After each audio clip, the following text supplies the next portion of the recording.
Picked a great day to start a general football YouTube channel, didn't I? That one fell into my lap. Wolves 2, Arsenal 2. I didn't think we were going to have anything to talk about until tomorrow. I was going to do a video on the relegation battle, predicting how that pans out. But Arsenal have just given us something huge to talk about in the context of this Premier League season and this title race. Look, I'm a Spurs fan. I will keep my head level in this video. I'm not going to talk too much from a biased point of view. I have actually just done a video for my Spurs channel doing exactly that, saying that we can 1,000,000% get at these lot. So go and watch that if you want. But Arsenal fans, if you're watching this, how are you feeling? I think I know how you're feeling actually. Let's just watch something together, shall we? But before you do that, make sure to subscribe to this new channel. It'd mean the world to me if we could get to 1,000 subscribers over the next few days. I know we can do it. Thank you so much to anyone that's subscribed already and shown love already. I've had a lot of nice messages about starting this channel, and we're taking it big places. Look, there's going to be a lot of general football chat, predictions, match reactions, just like this and all that kind of stuff. And I don't just want to be like everyone else who's already doing this. So please let me know some ideas in the comments. There will be general kind of bigger stuff, wider contextual conversations and talking to people about football, because I want to do that. This is a kind of space for that. But any ideas you've got, please do let me know. Oh, there's me. There's me. That's me saying that I think we can do it. I think I know how Arsenal fans are feeling. 12.4k likes in 28 minutes is crazy. I know Honestly, Rory. make them walk. Can you hear that? Walk home. Oh, you can't. You can't. Hold on. Let's just react to this quickly. I'll just shut up. Honestly, make them walk home. That is disgusting. Make them walk home.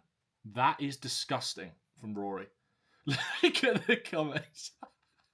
That is crazy. Oh, I swear, I'll try and.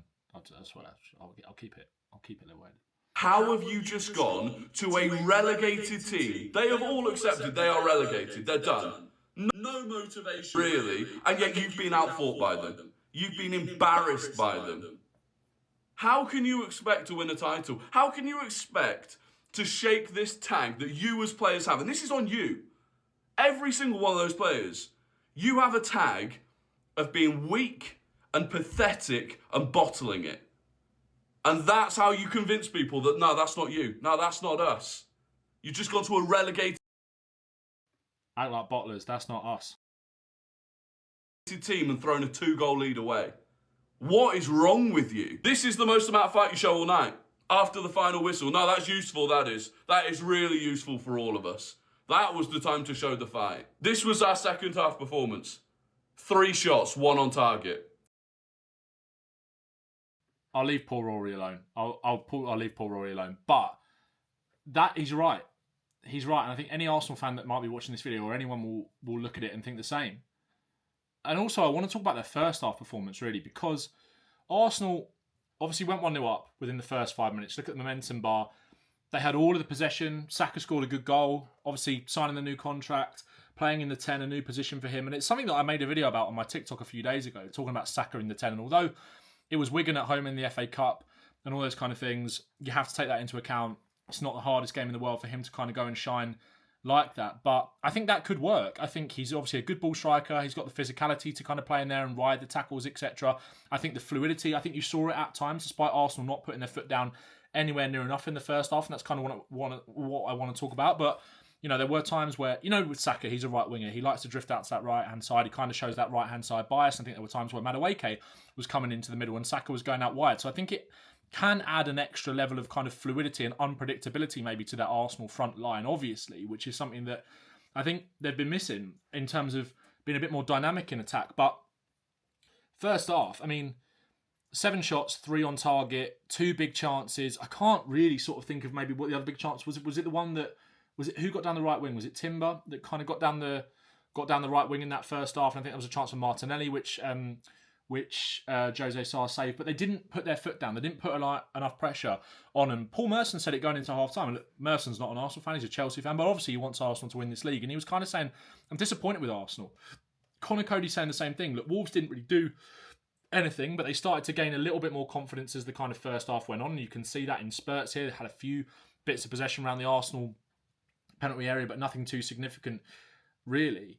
But they were saying they've left the door open. They've left Arsenal with something to think about. Why did they not go and put the foot down? They've done this twice now, Arsenal, in a week where they've not made that advantage count. Albeit, look, Brentford is a tougher away game than this, obviously.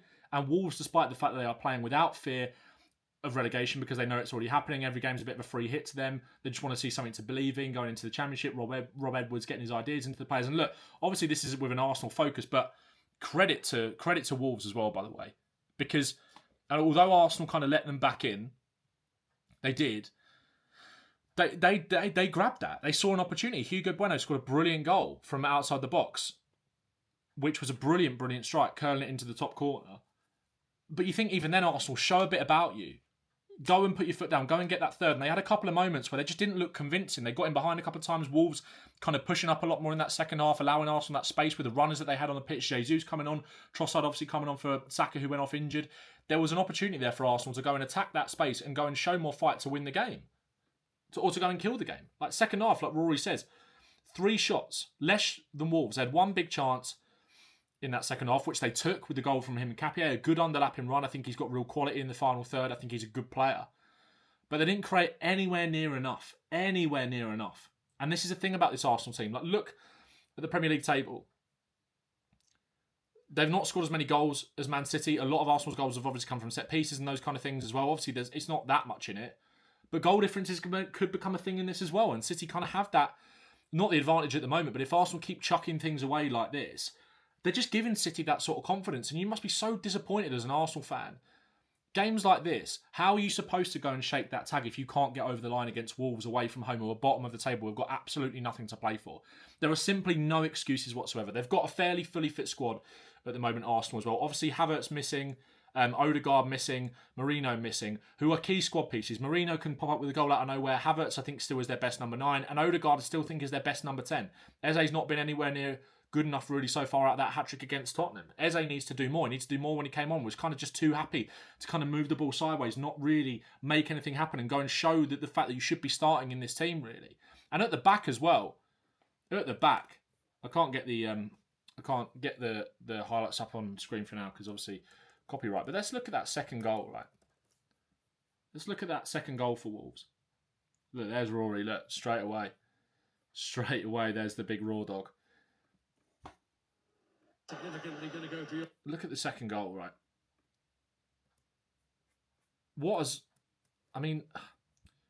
Who should come for it? Whose ball is this? Is it Gabriel's? Is it Raya's? They get themselves into an almighty mess, really, here.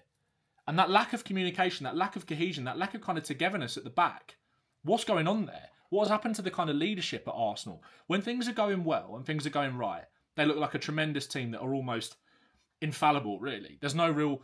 There are weaknesses, obviously. People have spoken about the attack for a lot. Gyökeres not doing enough, them not creating enough chances, those kind of things. But at the back, you don't expect this from Arsenal whatsoever. Raya and Gabriel kind of going for the same ball. They're 2 massive leaders in that Arsenal team. Arguably, they're 2 of their most important players. Certainly Gabriel. And David Raya has been one of the best goalkeepers in the Premier League. This is in the last minute against Wolves. See it out. Raya, come and catch it. Come and catch it. Gabriel, does he have to get in his way? You Arsenal fans, let me know, whose fault do you think that is? Should Gabriel be getting involved there? Should he let Raya come for that? Because I think if Gabriel's not there, Raya probably crosses it. There's no real pressure on either of them. There's no Wolves players around him. And there's a spare man in a Dozy who comes off for his Premier League debut off the bench to score that goal. You have to question their mentality. And look, they're a brilliant team. They really are an excellent side, this Arsenal team. But they're never going to They're never going to get rid of that tag, are they? Of being perennial bottlers. And I spoke about this in a video on my main account just now, on my Ben Bowman THFC account, my Spurs account. Feel free to go and check that out after this. They have given Tottenham a sniff 100% here for Sunday. Because Tottenham got a new manager, that kind of new manager bounce, obviously coming in. And they've given us an opportunity. Which, look, I think it would have been there before anyway. I think, obviously, it's going to be an absolutely rocking atmosphere on Sunday, regardless of what result Arsenal would have got tonight, because it was almost kind of irrelevant. You just thought it was a foregone conclusion that you win that game. I was thinking going into the weekend, I wasn't even sure that they were playing tonight at the weekend. I thought their next game was us, So you're kind of just putting tonight aside. But now that's given Tottenham an extra spring in their step to go and press high, be aggressive, get in their faces. They've bottled leads, Arsenal. And to do it to bottom of the table Wolves is really shameful. Really, really shameful. And it's not good enough. It's really not good enough for a team that wants to win a title. And look, I'm a Spurs fan. I don't know about winning titles, but neither did this Arsenal team. And they're not going to do it unless they can kind of shake this tag. Because you look at the games that Arsenal have got coming up, right? If this can happen against Wolves, if this can happen against Wolves away, Tottenham away, where the fans will be so up for it, players wanting to prove a point, new manager bounce, and there's no guarantee that obviously happens, but the players have got to show something from a Spurs point of view on Sunday, and they've got to have this in their mind as well. Not too much, don't get yourself sent off, don't do anything silly, right? But Chelsea at the weekend, after that, despite the fact that Chelsea tend to kind of roll over for Arsenal, we saw that in the League Cup, they'll be going there with a point to prove to try and stop. Then they go to Brighton away. Brighton are not a great side. They've been poor recently, obviously Brighton. But look at Wolves. Look at Wolves. Then Mansfield in the FA Cup. The games are kind of stacking up thick and fast, and they've got that EFL Cup final.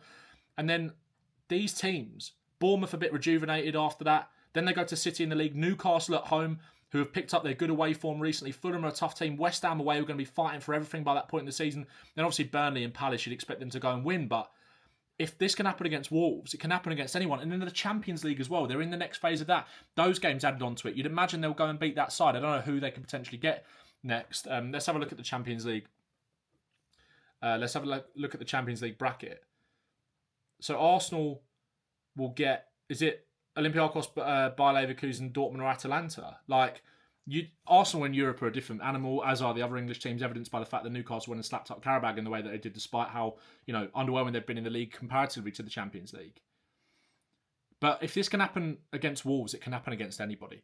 And that is a huge, huge result. And City, who've been there and done it, and have got the know-how, got that experience, and got that quality to make teams pay, they are going to be fighting for absolutely every point. And they've given Arsenal, they've given themselves, or Arsenal have given them, I should say, a huge opportunity in this. That is unforgivable for Arsenal tonight. And if I was an Arsenal fan, my head would be on Mars. I wouldn't want to come back from Wolves to North London, if I'm honest, especially with the thought of a North London derby around the corner where all of the pressure is on you to go and make a response. And look, they'll want to make a response. They'll want to make a statement. They'll want to put their foot down and really, really hurt Tottenham and plunge us further into the mire, obviously. But I think, speaking from a Spurs fan's perspective, obviously, a win would be the dream. Get a point, you're laughing, right? But we want to see a performance that we can get behind and give us momentum and hopefully a bit of impetus going into the next run of games, that we have to be targeting wins in those to get us out of the situation that we're in. But Tottenham didn't need any extra motivation for this, and you've kind of just given it to them. There. Shameful, really, from Arsenal tonight. Look, if you enjoyed the video, make sure to like, get your thoughts in the comments as well. Make sure to subscribe to the channel, and I'll see you in the next video tomorrow.